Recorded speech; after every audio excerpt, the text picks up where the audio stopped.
Hi everybody, George Chamberlain here watching your dollars on this Thursday morning. It is the 21st of July. Hope you're having a good one out there. Weather's been pretty darn nice once the fog burns off. Had a quiet day on Wall Street, but not so far today. Yesterday things were very quiet. The Dow was down about 15 points, the NASDAQ down a dozen.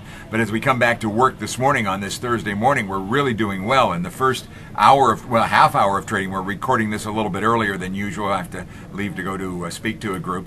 We're up almost 120 points on the Dow Jones Industrial Average, so that's came a little bit out of the blue. Again, I think there's some growing belief that the situation in D.C., dealing with the deficit and the debt ceiling, we're making some progress there, and so a nice good old-fashioned rally in the alley this morning. And this comes despite some less than encouraging news about the job market. Number of people filing for unemployment benefits rose by 10,000 in the past week to 418,000. That makes it 15 weeks in a row that the number has been above 400,000. There was a little bit of a wrinkle in this jobs report. I believe it was the state of Minnesota.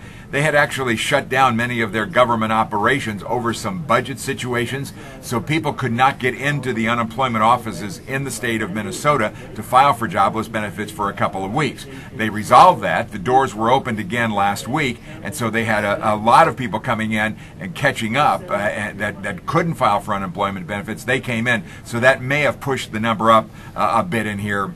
Minnesota, you know, it's not a big populous state, but anyway, that was one explanation for the increase that we saw. What else we got going on today? Not too much else. We had the jobless reports out. Oil is getting close to $100 a barrel. We're right near that level this morning, just a little bit below $100. We'll get a report out later on this morning about oil and gasoline inventories. And there was a report, remember a month ago or so, they released oil from the strategic reserves. A report came out this morning, says they're not ever going to do that again, at least unless there's some kind of a crisis. By the way, today happens to be National Junk Food Day. It's a day when you can go out and guiltlessly enjoy your favorite salty or sweet snack. I always kind of tend toward the salty side myself.